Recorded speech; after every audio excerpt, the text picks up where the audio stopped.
Hi, and welcome to our video on thunderstorms. In this video, we're going to talk about hazards, and specifically we're going to look at the turbulence associated with thunderstorms. Now, the turbulence can be kind of classified as either being low altitude or high altitude turbulence, and the causes of low altitude and high altitude turbulence are different, so we're going to look at each one separately.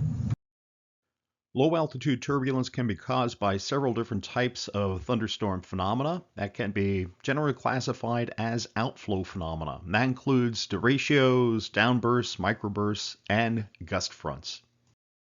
First, we'll look at derechos. Derechos can be defined as a widespread, long-lived, straight-line windstorm that's associated with a fast-moving band of severe thunderstorms.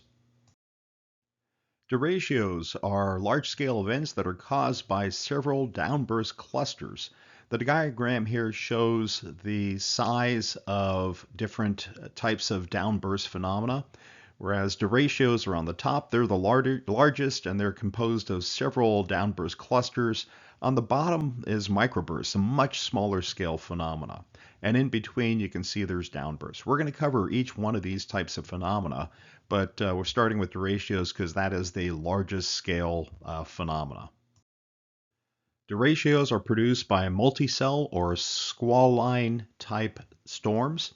We talked about this in other videos. You could go to my YouTube channel and look up multicell or squall line storms.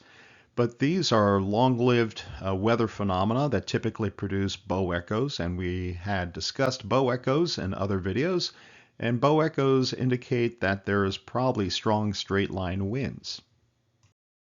Derechos are most common in the Midwestern United States, anywhere from Oklahoma up to Michigan, stretching west from the Dakotas all the way to the East Coast, perhaps maybe Pennsylvania. And they occur, of course, when you see thunderstorms across the central United States. That would be mostly in May, June, July, and then finally into August. Derechos produce extreme straight-line winds. These are winds that are in excess sometimes of 100 miles an hour. And they can be very hazardous for aircraft as an airplane approaches an airport where there is a derecho going through. As you can see in these images, they typically produce a bow echo. This particular storm happened in 2020 in Iowa, caused extensive damage, lasted for hundreds of miles, and produced winds that were in excess of 120 miles an hour. The next low-altitude weather phenomena that produces turbulence is downbursts. A downburst, by definition, is an area of strong, often damaging winds produced by one or more convective downdrafts over an area from less than 1 to 400 kilometers in horizontal dimensions. So it is basically a downdraft that can extend over a large area. Typically, these are produced by individual thunderstorms. The term downburst is a general term. It covers most downdraft-related strong winds. Lifetimes of downbursts can extend from seconds to minutes. They produce, of course, strong localized winds when they are intense. And if they cluster together, they can produce a long-lived derecho. Here is an example of a downburst that produced strong winds in July of 2023 at the air show at Oshkosh, Wisconsin. The picture shows a heavy downdraft and precipitation falling. You can also see kind of a leading edge of that precipitation falling out, creating a outflow boundary, what we also call a gust front. We'll talk about those later. But in this particular picture, you can see that this is right on the leading edge of a strong radar echo. And the METAR shows that the winds were gusting up to 36 knots, which is approximately 41 miles an hour at this airport. In particular, there was heavy rain that fell and also strong winds. The winds weren't strong enough to damage aircraft, but in years past at Oshkosh they had strong winds and it did flip over aircraft. So on this particular day, the winds were strong but not quite strong enough to cause quite a bit of damage except for collapsed tents. The next low altitude phenomena that we'll talk about that produces turbulence is microbursts. A microburst is a convective downdraft, in other words, a downburst that covers an area that's less than 4 kilometers or about 2.5 miles across, with a peak wind speed of at least 2 that lasts for about 2 to 5 minutes. Microbursts have a differential velocity across the center that's greater than 20 knots. Microbursts, on the other hand, are smaller scale phenomena, and they're much harder to forecast.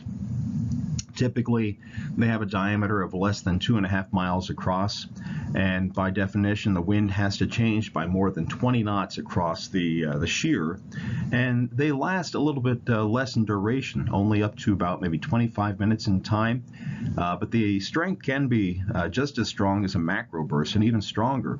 Some documented microbursts have been up to 168 miles per hour. Microbursts can be further subclassified as either being wet or dry. A wet microburst means that you have downdraft and shear at the ground that's accompanied by heavy precipitation. And a dry one is where you have the downdraft and the shear at the surface, but very little precipitation. Dry microbursts are typically associated with virga, whereas wet microbursts are usually associated with heavier precipitation, rain showers, and perhaps thunderstorms.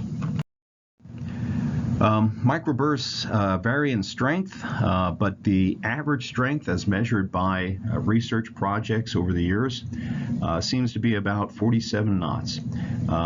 In this graphic, you can see along the bottom, they've got many accidents that have occurred over the years. And the bell curve shows you kind of the distribution of those accidents and the strength of the wind, as well as research projects that have occurred over the years. And they found that the average is about 47 knots. And what does that mean, an average microburst? It means that the shear across the microburst is 47 knots. That means that if it was a symmetric microburst, you'd have 23.5 knots of wind coming and 23.5 knots of wind going across the microburst. So as you fly across that, your instantaneous wind shear, if you saw instantaneous wind shear, would be a loss of indicated airspeed of 47 knots.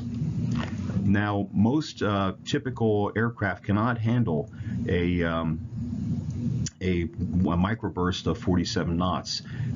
When you go into training with regional jets or large jets, they have wind shear simulators, and it's very difficult to escape from a microburst event. The life cycle of a microburst is such that it starts out, of course, with a downdraft. That downdraft eventually hits the ground, perhaps maybe 5 minutes after the elapsed time.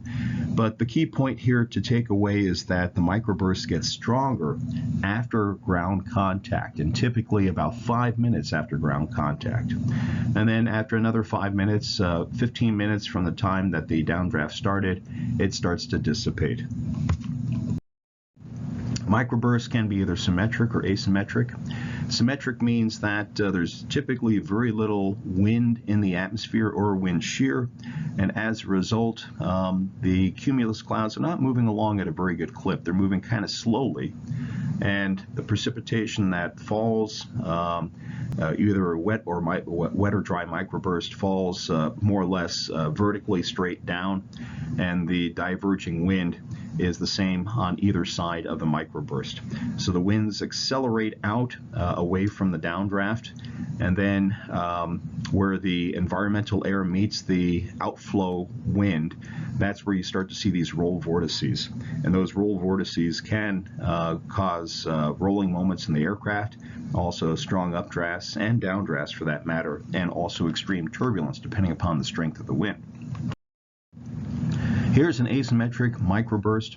So in other words, in this case, the cloud is moving along pretty fast. As the precipitation falls, it falls out at an angle, and as a result, the diverging wind is stronger on one side than the other. And as a result, you're going to see kind of a different type of shear, and also you'll see strength of the horizontal vortex stronger on one side than it is on the other. Finally, the last low altitude phenomena that causes turbulence is gust fronts. So that's your definition of the gust front, the leading edge of the outflow air from a thunderstorm. Depending upon the age of the thunderstorm, the gust front may precede the precipitation up to 15 miles. Typically, younger thunderstorms or thunderstorm clusters have the gust front and strong winds closer to the precipitation.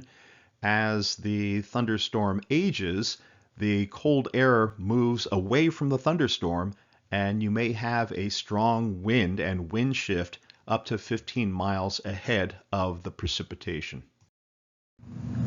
And once again, similar to the symmetric microbursts, if you had a thunderstorm that was not moving through the air, if it was stationary, then the outflow coming out from the thunderstorm would diverge in all directions around the storm.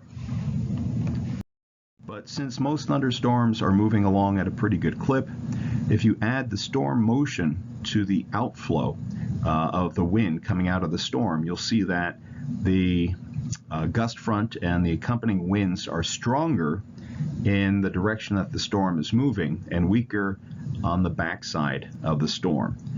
So this is why storms that are fast moving tend to be more dangerous, because, for example, if a thunderstorm is moving along at 50 knots, you would add that storm motion 50 knots to the outflow. If the outflow is only 30 knots coming out of the storm, or 20, then you've got a 70 or 80 knot wind coming out of the storm in front as the gust front, and that can be very dangerous. And of course, with strong winds near the ground, you will get both shear and mechanical turbulence. Typically, these gust fronts are not very deep, only about 1,500 feet, 1,500 feet deep. But there is strong shear between the air flowing out and the air flowing in, and it's very turbulent near the ground. Not always, but very often you will find a shelf cloud associated with a gust front, also known as an arcus. And then sometimes you'll get a detached roll cloud that's on the leading edge of the cold air spreading out. So it depends upon how far the gust front propagates away from the thunderstorm will you see a roll cloud and perhaps a shelf cloud closer to the thunderstorm itself. At high altitude, the turbulence is a little bit different. Up there, you have something that researchers have more recently termed convectively induced turbulence. That's a term that's been popular for about 10 years. And convectively induced turbulence, or CIT, is a result from two things. Number one, gravity wave at high altitude, and then number two, the turbulent wake downwind of a thunderstorm. So gravity wave, similar to mountain wave that we discussed before, results from a displacement of the air. In our mountain wave discussion, the mountain displaced the air. In this case, the thunderstorm displaces the air. As the thunderstorm rises, air is displaced, is moved up, it spills along the sides of the thunderstorm, and then depending upon the stability of the atmosphere, it may start to oscillate. And that oscillation is a wave. So often you will see a wave at high altitude around thunderstorms. Also similar to the mountain wave, these gravity waves can break, and they can propagate vertically. So when they break, they will induce turbulence. This is very common as the thunderstorm approaches the upper levels of the jet stream, and also as it starts to penetrate the tropopause. Remember, the tropopause is a very stable layer of air. So typically, this turbulence is usually close around a thunderstorm. Some studies have shown 15 to 20 miles around a thunderstorm and also above the thunderstorm. So if you're flying above thunderstorms, be aware of this, especially at high altitudes. So this gravity wave, as I mentioned, is usually localized. Some other studies have shown 18 or 19 miles downwind and can propagate vertically thousands of feet above the thunderstorm. Another type of turbulence that results downwind of thunderstorms is the turbulent wake, and this is just where air is flowing around a thunderstorm. Thunderstorm, you think of it as thousands of tons of suspended water in the atmosphere. So the air does flow through it somewhat, but also it flows around it, and it produces a wake downwind at high altitudes and also mid altitudes. So typically you want to avoid the region downwind of a thunderstorm. Here are some rules of thumb for avoiding turbulence at high altitude, convectively induced turbulence around thunderstorms. The first rule is known as the red tail rule. This was a rule that was devised by Northwest Airlines back in the 1960s, and it's still used by pilots today. You should avoid a thunderstorm, downwind of a thunderstorm, 1 nautical mile per knot of wind at altitude. For example, if you're flying at 18,000 feet and the winds are 50 knots, you should avoid a thunderstorm downwind by 50 nautical miles. And the other rule is a rule that you see for severe thunderstorms that comes from all of the FAA documentation or guidance and advisory circulars, such as the Aviation Weather Handbook and also the Aeronautical Information Manual. They say that you should avoid severe thunderstorms by 20 miles. This video summarized all the different locations where you can find turbulence around thunderstorms. In other videos on my YouTube channel, you can find other ways of avoiding other thunderstorm hazards and also information about thunderstorms. I hope you enjoyed this video.